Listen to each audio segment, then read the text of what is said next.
Jaya Radha Madhava Jaya Kunja Bihari.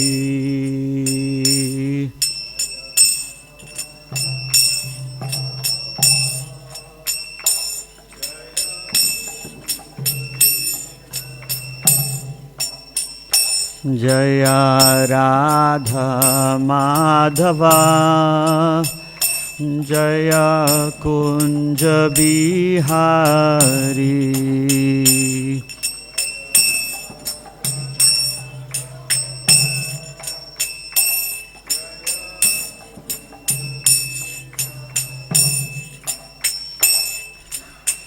Gopi Jana Vallabha Girivardhari.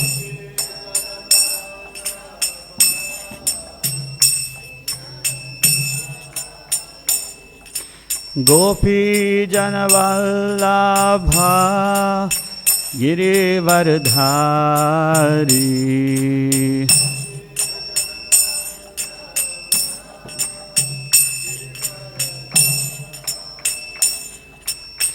Yashodanandana Braja Jana Ranjana.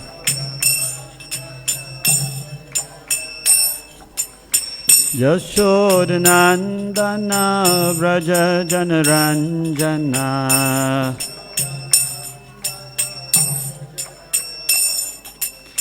Yashodanandana Braja Jana Ranjana.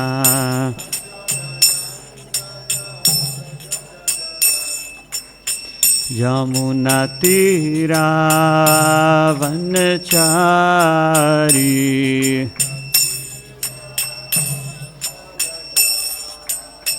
Yamuna Tira Vanachari.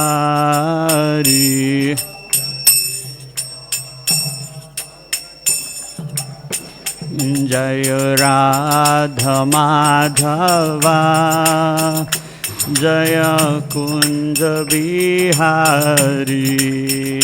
Jaya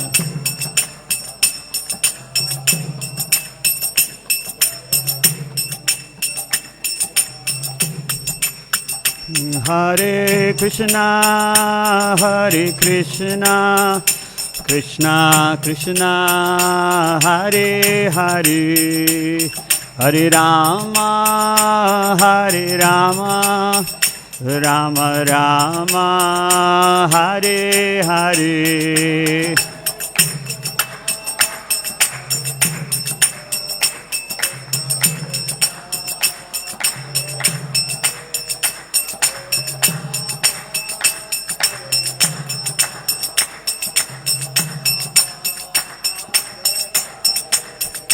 Hare Krishna Hare Krishna Krishna Krishna Hare Hare Hare Rama Hare Rama Rama Rama Hare Hare.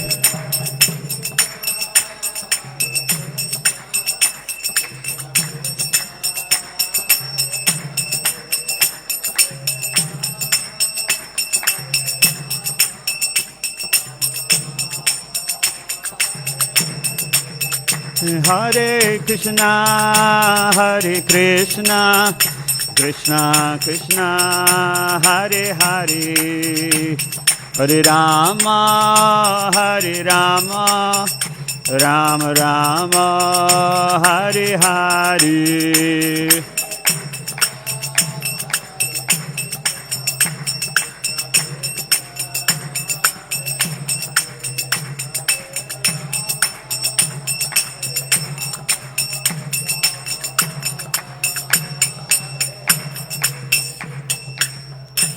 Shri Radha Radhanath ki, Shri Chaitanya Mahaprabhu ki, Srila Prabhupada ki, Go Premanande.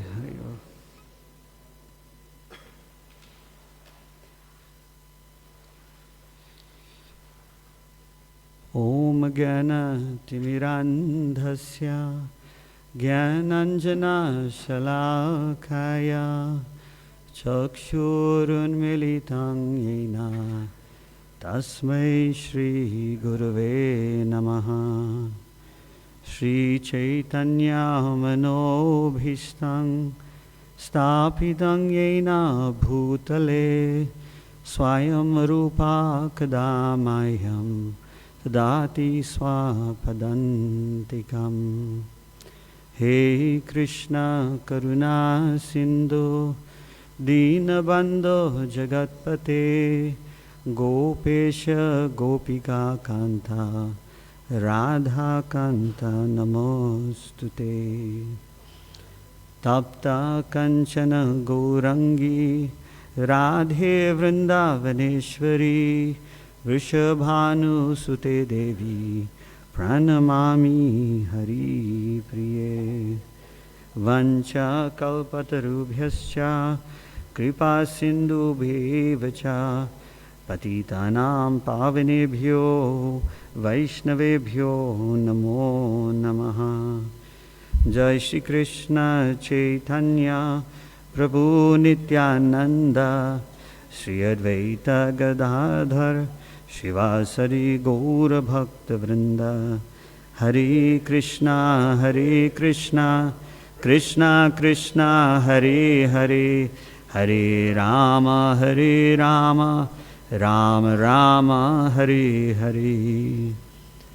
Hare Krishna. Welcome to Govardhan Puja festival. Construction of the hill is on, and we eagerly anticipating the association of His Holiness Bhakti Chaitanya Swami, who usually takes us on parikram. So today I thought we can just read the Krishna book, chapter 24, the worshipping of Govardhan Hill. It's a really wonderful chapter. Chapter 24 and 25 describes this leela, but I think we may have time just to cover a lot of chapter 24. So chapter 24 is entitled The Worshipping of Govardhan Hill. Om Namo Bhagavate Vasudevaya.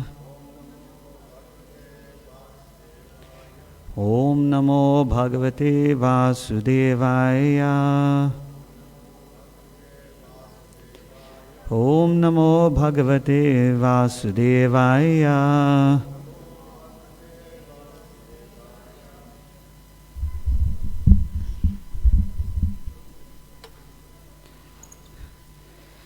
So this chapter starts, while engaged with the Brahmanas who were too much involved in the performance of Vedic sacrifices, Krishna and Balaram also saw the cowherd men were preparing a similar sacrifice in order to pacify Indra, the king of heaven, who is responsible for supplying water. So the sacrifice that Prabhupada is talking about here is in the previous chapter. We heard how Krishna and Balaram approached the Brahmins who were performing yagya, and they were refused, and then they approached their wives. So this is happening after that, and in the same area that these preparations they noticed are going on. As stated in Chaitanya Charitamrita, a devotee of Krishna has strong and firm faith in the understanding that if he is simply engaged in Krishna consciousness and Krishna's transcendental loving service, then he is freed from all other obligations. A pure devotee of Lord Krishna doesn't have to perform any of the ritualistic functions enjoined in the Vedas, nor is he required to worship any demigods. Being a devotee of Lord Krishna, one is understood to have performed all kinds of Vedic rituals and all kinds of worship to the demigods. One does not develop devotional service for Krishna by performing the Vedic ritualistic ceremonies or worshipping the demigods, but it should be understood that one who is engaged fully in the service of the Lord has already fulfilled all Vedic injunctions. Srila Prabhupada's explaining here how a pure devotee doesn't have to perform anything else. I remember when we came to Krishna consciousness, a lot of discussion was about worship of demigods, right? Like Hare Krishnas will talk about how you shouldn't worship the demigods. I remember that. And anyone who was worshipping the demigods, they were just not doing the right thing. But here we see Prabhupada is saying that worshipping the demigod is a Vedic ritual that has to be performed. Everyone is obliged to worship the demigods. But if one is a pure devotee, then he's freed from that obligation. So worship of the demigods, because they're providing various necessities for our lives, we should be grateful to them and we can worship them. For one who is at least on the materialistic platform. But for one who is a pure devotee of Lord Krishna, they are freed from such obligations, and therefore they have nothing else to do. And Prabhupada is saying here, the devotee has firm faith that if he simply engages in Krishna consciousness and Krishna's loving service, he's freed from all other obligations. So that's all other obligations. Our family obligations, everything we are freed from if we engage fully in Krishna's service. That's our faith. It doesn't mean that we give up those responsibilities irresponsibly, and if we are not pure devotees also. Because many times we are just practicing devotees. It's not like as soon as we take to Krishna consciousness, we are pure devotees. So we are still obliged to perform many other functions of society. At least while we are mixed, we have to do that. The next paragraph. In order to stop all such activities by his devotees, Krishna wanted to firmly establish exclusive devotional service during his presence in Vrindavan. Because he is the omniscient personality of Godhead, Krishna knew that the cowherd men were preparing for the Indra sacrifice. But as a matter of etiquette, he began to inquire with great honor and submission from elder personalities like Maharaj Nanda. So Krishna is trying to establish exclusive devotional service. Interesting, because Govardhan Puja is the day after Diwali, right? And Diwali time, we know what the significance of Diwali is. Lord Ram returning from Ayodhya, but also in Diwali, many other demigods are worshipped, many other materialistic activities are mixed in with other pujas, worshipping various demigods for material prosperity and various other material benefits. So it's significant, just after Diwali, Krishna is trying to establish exclusive devotional service while he's in Vrindavan. And interesting how Krishna, it's such a good lesson here, because Krishna knows something is wrong. He doesn't go there and start blasting. Firstly, he's a younger child. He observes the etiquette of how to approach elders, and he inquires with great honor and submission. That's how his Supreme Lord, he could say anything, but look how he shows the example here. Very good lesson for us, that even if we see someone doing something wrong, especially if they're senior to us, we should make inquiries with great honor and submission. We shouldn't just fly off the handle, as they say. So Krishna asked his father, "My dear father, what is this arrangement going on for a great sacrifice? What is the result of such a sacrifice, and for whom is it meant? How is it performed? Will you kindly let me know? I am very eager to know this procedure, so please explain to me the purpose of the sacrifice." Another very good lesson. Whenever we do anything spiritual, we should know a few things. What's the result of that activity? Whom is it meant for and how it should be performed? And what's the benefit? So all our spiritual activities are meant to be like that. Even in devotional service, we should be very conscious of what we're doing and why we're doing it and how we are doing it. Upon this inquiry, his father, Nanda Maharaj, remained silent, thinking that this young boy would not be able to understand the intricacies of performing the yagya. Krishna, however, persisted. "My dear father, for those who are liberal and saintly, there is no secrecy. They do not think anyone to be a friend, an enemy, or a neutral party, because they are always open to everyone. And even for those who are not so liberal, nothing should be kept secret from the family members and friends, although secrecy may be maintained for persons who are inimical. Therefore, you cannot keep any secrets from me. All persons are engaged in fruitive activities. Some know what these activities are, and they know the result, and some execute activities without knowing the purpose or the result. A person who acts with full knowledge gets the full result. One who acts without knowledge does not get such a perfect result. Therefore, please let me know the purpose of the sacrifice you are going to perform.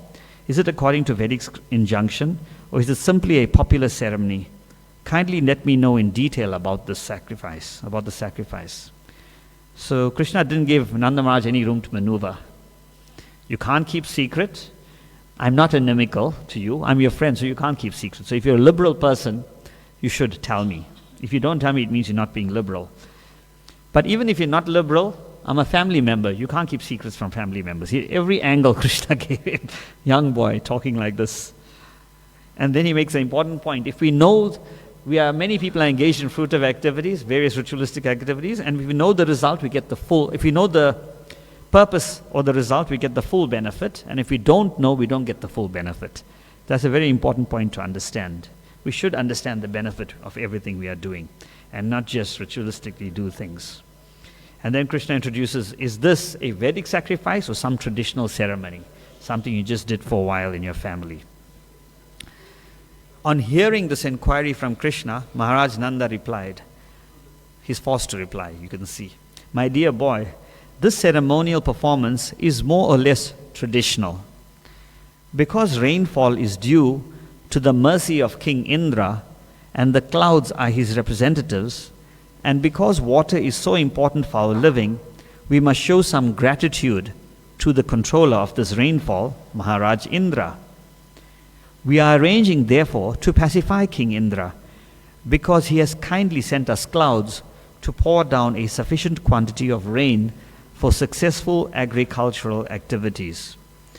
Water is very important. Without rainfall, we cannot farm or produce grain. And without grain, we cannot live. Therefore, rain is necessary for successful religious ceremonies, economic development, and ultimately liberation.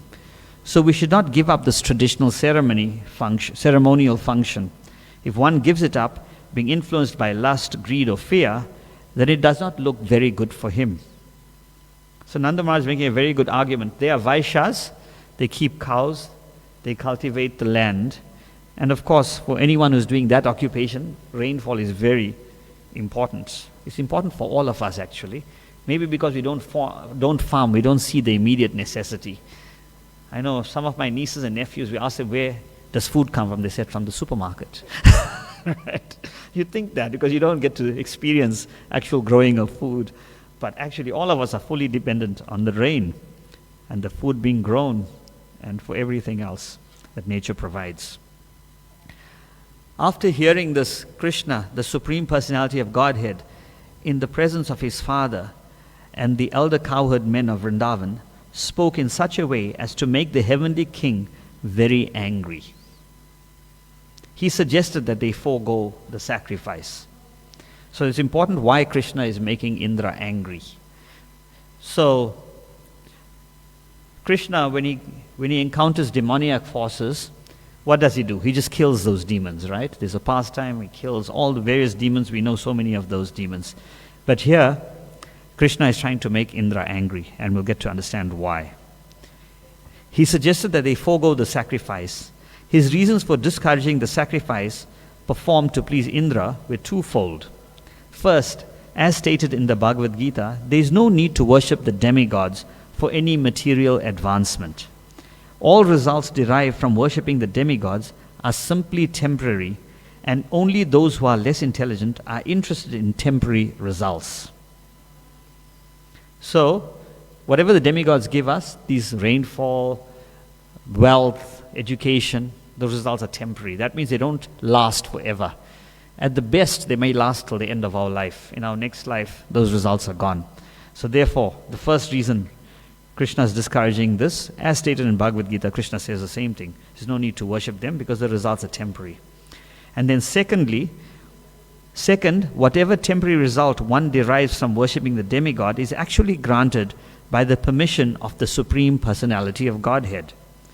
It is clearly stated in Bhagavad Gita, Mayeva vihitan hitan. Whatever benefit is supposed to be derived from the demigods is actually bestowed by the Supreme Personality of Godhead. Without the permission of the Supreme Personality of Godhead, one cannot bestow any benefit upon others. So this is an important principle that Krishna establishes in Bhagavad Gita, that everything is coming from him, from the Supreme Lord. Even the demigods, whatever they give us, their abilities, their power, and their blessings come from Krishna, and they are just distributing Krishna's blessings, and they are empowered by him. So that's the second reason there's no need to worship the demigods, because actually the Supreme Lord is giving everything. But sometimes the demigods become puffed up by the influence of material nature. Thinking themselves all in all, they forget the supremacy of the personality of Godhead. In Srimad Bhagavatam, it is clearly stated that in this instance, Krishna wanted to make Indra angry. Krishna's advent was especially meant for the annihilation of the demons and the protection of the devotees. King Indra was certainly a devotee, not a demon. But because he was puffed up, Krishna wanted to teach him a lesson. He first made Indra angry by stopping the Indra Puja, which had been arranged by the cowherd men in Vrindavan. So, Prabhupada is giving very clearly here what's in Krishna's mind. Firstly, I don't know if any of y'all have had the experience in this life of either yourselves or someone else having a lot of material opulence. Like, do you know someone who didn't have a lot of material opulence and then they got a lot of opulence? And did you notice them change? They will change. Typically, people must change. It's almost natural. When you have a lot of opulence and power, you just become puffed up. It's almost organic, you could say. Because you've got so much of power and things, like, you will naturally just become puffed up. It's hard to be humble. Think of yourself lower than a blade of grass. You can't think like that because you got so much of opulence. And even devotees, this happens to. Even devotees. And Indra is an example here. A devotee, he got so much of power and opulence, king of heaven, that he became puffed up. And what happens when you become puffed up? You think that you are the supreme, that everything is in your control. You forget the Lord. It's very hard when you're puffed up to worship the Lord properly with sincerity, because you feel that you are it, right? Why would you worship someone else if you feel you are it? It's just hard. It's very hard to sincerely offer prayer and worship. But when you're down and out, it's easier. When you got nothing, when you've fallen down and everyone's trampled on you, you can't worship. Then you can beg. You might also get angry, but you can, generally it's easier. So Indra is suffering from this problem. And because he's a devotee, Krishna is going to intervene. It's also showing how Krishna intervenes in the devotee's life. See how Krishna is actively intervening. Indra is going through some challenge spiritually, and Krishna is just intervening. He's making a whole arrangement to deal with Indra's pride. With this purpose in mind, Krishna began to talk as if he were an atheist, supporting the philosophy of karma mimamsa. Advocates of this philosophy do not accept the supreme authority of the personality of Godhead. They put forward the argument that if anyone works nicely, the result is sure to come. Their opinion is that even if there is a God who gives man the result of his fruitive activities, there is no need to worship him, because unless man works, he cannot bestow any good result. They say that instead of worshipping a demigod or God, people should give attention to their own duties, and thus the good result will surely come. Lord Krishna began to speak to his father according to these principles of the karma mimamsa philosophy. My dear father, he said, I don't think you need to worship any demigod for the successful performance of your agricultural activities. Every living being is born according to his past karma and leaves this life simply taking the result of the present karma. Everyone is born in different types or species of life according to his past activities, and he gets his next birth according to the activities of this life. Different grades of material happiness and distress, comforts and disadvantages of life are different results of different kinds of activities from either past or present life. So this karma mimamsa philosophy, Prabhupada says, is atheistic. Now when we think of karma, we think of Shri Radha Radhanath ki, Shri Giraj Govardhan ki, Shri Chaitanya Mahaprabhu ki, Srila Prabhupada ki. So generally when we hear of karma, we think of something religious or spiritual. Karma is associated with something spiritual. But here Prabhupada is talking about this karma mimamsa philosophy, which is actually atheistic. And the reason it's atheistic is that in this philosophy, karma is supreme. Whether there's a God or not doesn't matter, because according to your activities, you get the results, and that's all that matters. So even if there's a God or the demigod, we don't care. And that is atheistic, because it's got nothing to do with God. It doesn't understand that everything actually comes from God. So that's the missing link. So Krishna is preaching an atheistic philosophy, and see how expertly he'll do it. When Krishna does anything, he does it well. So if Krishna, you'll notice that many people who are atheists, if you talk to them, they got very strong arguments. Their arguments come from Krishna. Right? Krishna is showing here, he's the supreme. Even when he came as Lord Buddha, he gave the atheistic Buddhist philosophy, he gave it very expertly. The whole of the subcontinent of India was convinced about Buddhist philosophy. So Krishna is the expert. So Krishna himself is talking this atheistic karma mimamsa philosophy. And look how nicely he'll put everything. Maharaj Nanda, if you didn't know any better, we'll get convinced by Krishna's philosophy. Maharaj Nanda and other elder members argued that without satisfying the predominating God, one cannot derive any good result simply by material activities. This is actually fact, Prabhupada is saying. For example, it is sometimes found that in spite of first-class medical help and treatment by a first-class physician, a diseased person dies. It is concluded, therefore, that first-class medical treatment or the attempts of a first-class physician are not in themselves the cause for curing a patient. They must be the hand of the Supreme Personality of Godhead. Similarly, a father's and mother's taking care of their children is not the cause of the children's comfort. Sometimes it is found that in spite of all care by the parents, the children go bad or submit to death. Therefore, material causes are not sufficient for results. There must be the sanction of the Supreme Personality of Godhead. This is Prabhupada arguing against Krishna.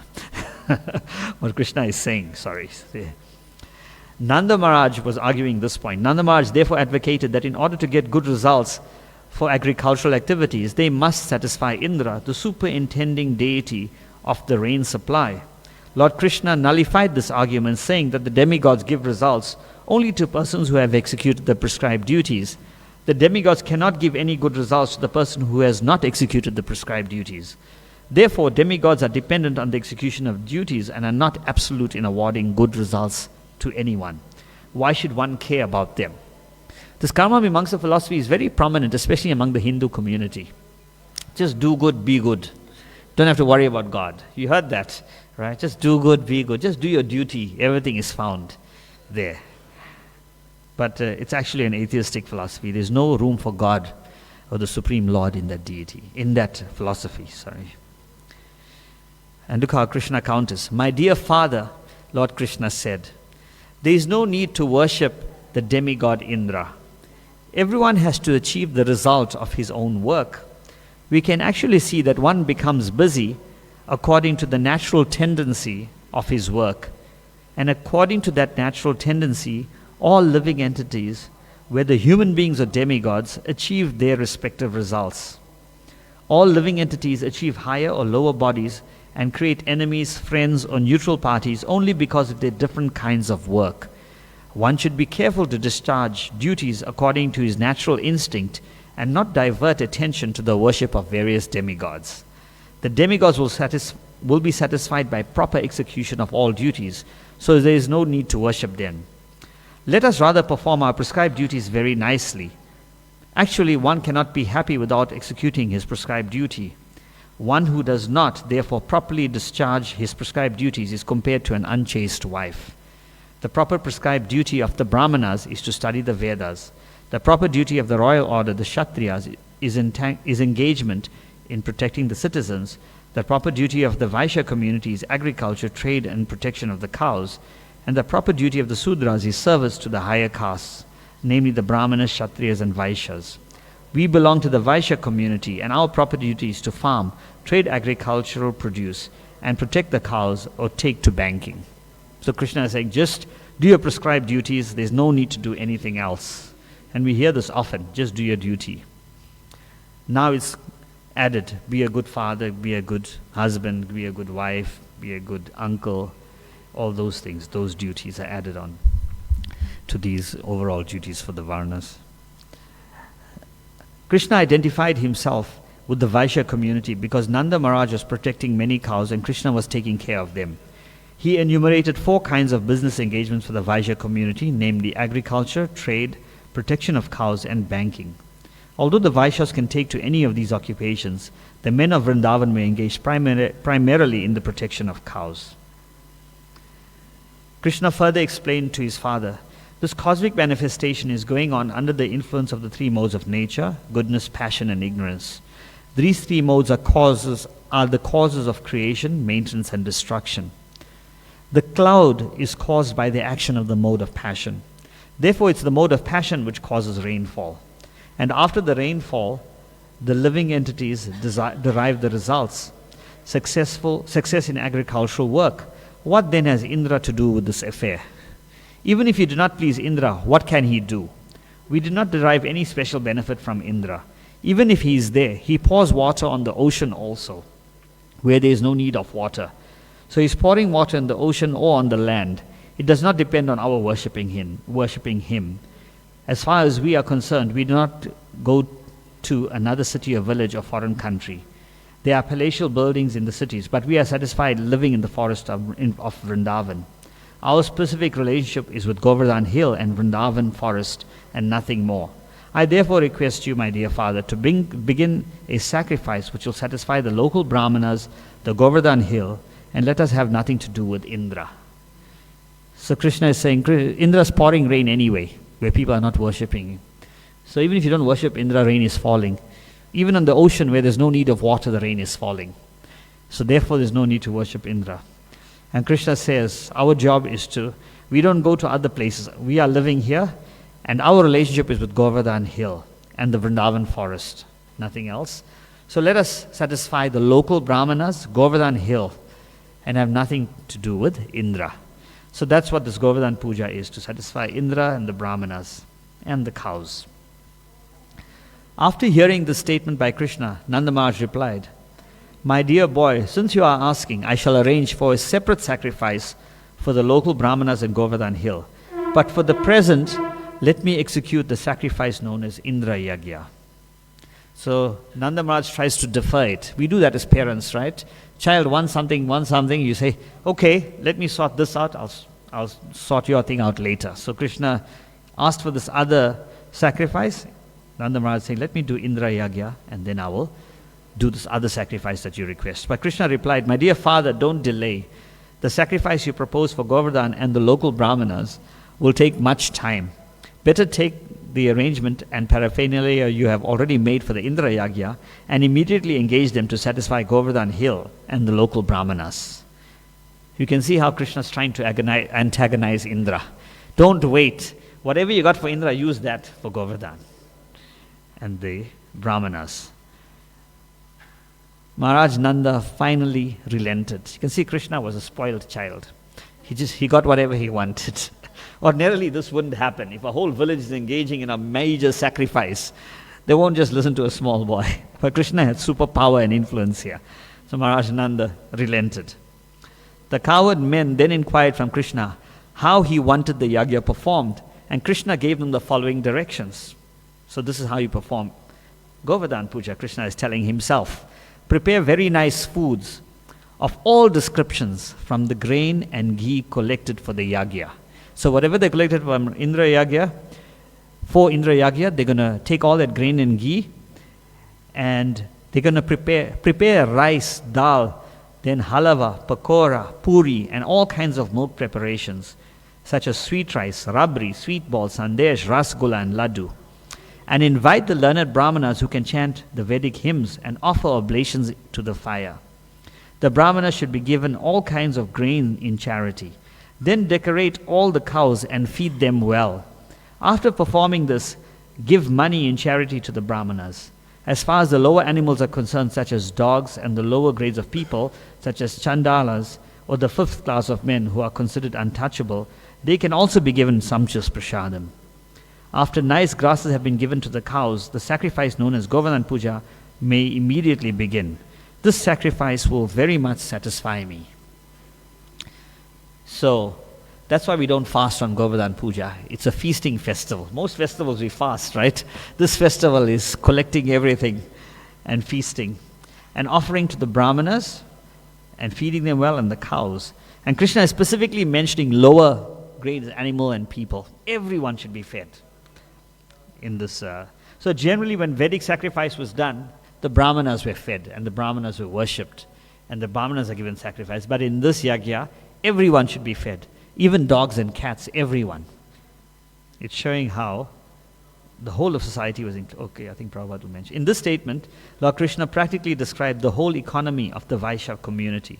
In all communities in human society, including the Brahmanas, Kshatriyas, Vaishyas, Sudras, Chandalas, etc., and in the animal kingdom, including the cows, dogs, goats, etc., everyone has his part to play. Each is to work in cooperation for the total benefit of all society, which includes not only animate objects, but also inanimate objects like hills and land.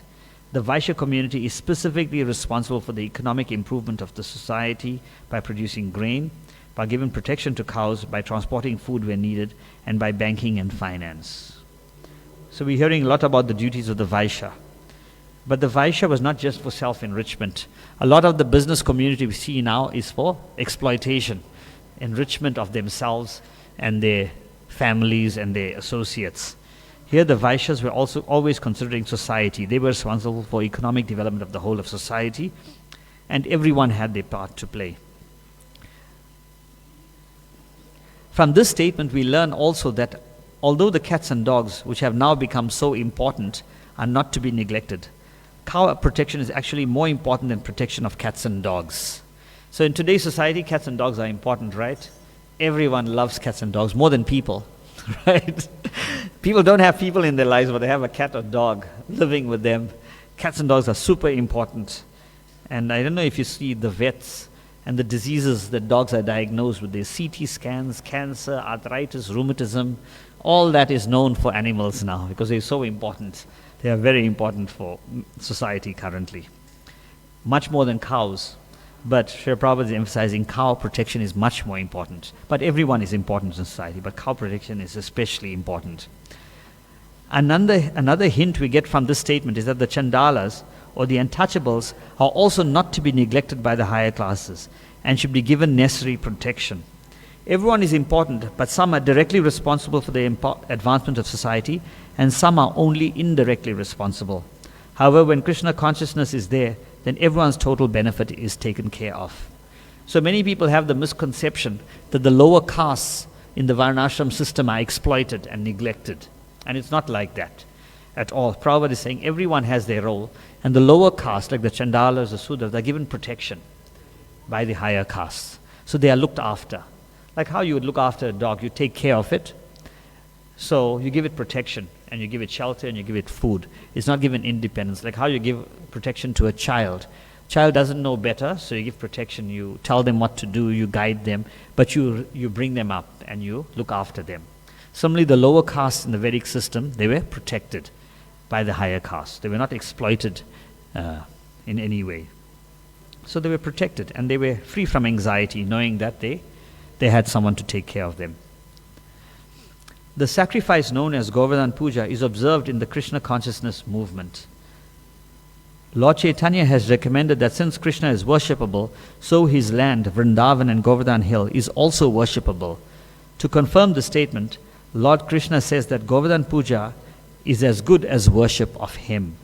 From that day, Govardhan Puja has been going on and is known as Annakut. In all the temples of Vrindavan or outside of Vrindavan, huge quantities of food are prepared in this ceremony and are very sumptuously distributed to the general population. Sometimes the food is thrown to the crowds and they enjoy collecting it off the ground. From this we can understand that prasadam offered to Krishna never becomes polluted or contaminated, even if it is thrown on the ground. The people therefore collect and eat it with great satisfaction. So Govardhan Puja started after Krishna initiated it, and it's being done till this day. Even in Vrindavan, it's one of the most celebrated festivities. Millions of people, I think, I don't know if it's actually a million, but hundreds of thousands of people circumambulate Govardhan Hill on this day. Always there are many people circumambulating, Ekadashi and other days, but Govardhan Puja Day, many people come. And even Lord Chaitanya, when he went to Vrindavan, Krishna said worshipping Govardhan Hill is like worshipping him. When Lord Chaitanya went to Govardhan Hill, he took Govardhan Shila, and he placed it on his chest, and he was just weeping, held Govardhan Shila close to his chest. And then he also circumambulated Govardhan Hill personally. And all the Goswamis, our Acharyas, many of them made their residence at Govardhan Hill, circumambulated Govardhan Hill. Sanatana Goswami circumambulated Govardhan Hill every day. Even until he was very old, he tried to circumambulate Govardhan Hill every day. So it's a very important place in the lives of the devotees.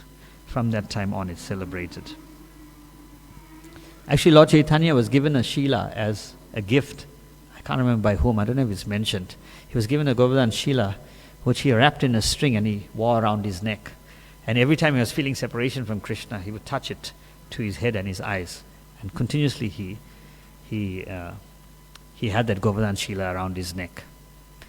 So he was taking solace from that Govardhan Shila also. And he gifted that to Raghunath Das Goswami. That Govardhan Shila, he gifted to Raghunath Das Goswami, explained how to worship with tulasi and flowers. And Raghunath Das, he settled in at Govardhan also, and he worshipped that Shila. And Krishna's Kaviraj heard Lord Chaitanya's pastimes. He should come and listen to Raghunath Das speak. And that's how he wrote Chaitanya Charitamrita at Govardhan. All this happened at Govardhan. So many pastimes happened at Govardhan Hill during Krishna's time, during Lord Chaitanya's time, and the various acharyas we have in our land, the Goswamis. So much happened at Govardhan Hill. So it's a very special place.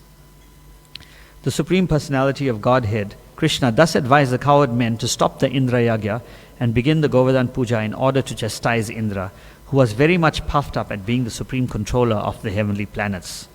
The honest and simple cowherd men, headed by Nanda Maharaj, accepted Krishna's proposal and executed in detail everything he advised. They performed Govardhan worship and circumambulation of the hill. Following the inauguration of Govardhan Puja, people in Vrindavan still dress nicely and assemble near Govardhan Hill to offer worship and circumambulate the hill, leading their cows all around. According to the instruction of Lord Krishna, Nanda Maharaj and the cowherd men called the learned Brahmanas and began to worship Govardhan Hill by chanting Vedic hymns and offering prasadam. The inhabitants of Vrindavan assembled together, decorated their cows and gave them grass. Keeping the cows in front, they began to circumambulate Govardhan Hill. The gopis dressed themselves very luxuriantly and sat in bull-driven carts, chanting the glories of Krishna's pastimes. The Brahmanas assembled there to act as priests for Govardhan Puja, offered their blessings to the cowherd men and their wives, the gopis. So that's how Govardhan Puja is observed, offering prasadam, circumambulating with the cows in front. So we all will get an opportunity today, later when our hill is prepared. Giriraj is going to appear here, and Govardhan Hill will manifest, and we will get a chance to worship Giriraj, and we'll get a chance to circumambulate. We don't have cows in front of us, but there'll be some cows on the hill, I think. And then tomorrow at the Goshala, we can go and repeat the event with the cows there. So it'll be wonderful. So what time should we go to Mataji? Okay. Okay, yes. Can we just finish that? So when everything was complete, Krishna assumed a great transcendental form and declared to the inhabitants of Vrindavan that he was himself Govardhan Hill, in order to convince the devotees that Govardhan Hill and Krishna himself were identical. Then Krishna began to eat all the food offered there. The identity of Krishna and Govardhan Hill is still honored, and great devotees take rocks from Govardhan Hill and worship them exactly as they worship the deity of Krishna in the temples. The followers of the Krishna consciousness movement may therefore collect small rocks or pebbles from Govardhan Hill and worship them at home, because this worship is as good as deity worship. The form of Krishna who began to eat the offerings was separately constituted, and Krishna himself, along with the other inhabitants of Vrindavan, offered obeisances to the deity as well as the Govardhan Hill. In offering obeisances to the huge form of Krishna and Govardhan Hill, Krishna declared, "Just see how Govardhan Hill has assumed his huge form and is favoring us by accepting all the offerings." Krishna also declared at that meeting, "One who neglects the worship of Govardhan Puja, as I am personally conducting it, will not be happy. There are many snakes on Govardhan Hill, and persons neglecting the prescribed duty of Govardhan Puja will be bitten by these snakes and killed. In order to assure the good fortune of the cows and themselves, all the people of Vrindavan near Govardhan must worship the hill as prescribed by me." Thus, worshipping the Govardhan Puja sacrifice, all the inhabitants of Vrindavan followed the instructions of Krishna, the son of Vasudeva, and afterwards they returned to their respective homes. So Krishna had two forms there. He manifested as a gigantic form on Govardhan hill while he was still as a cowherd boy.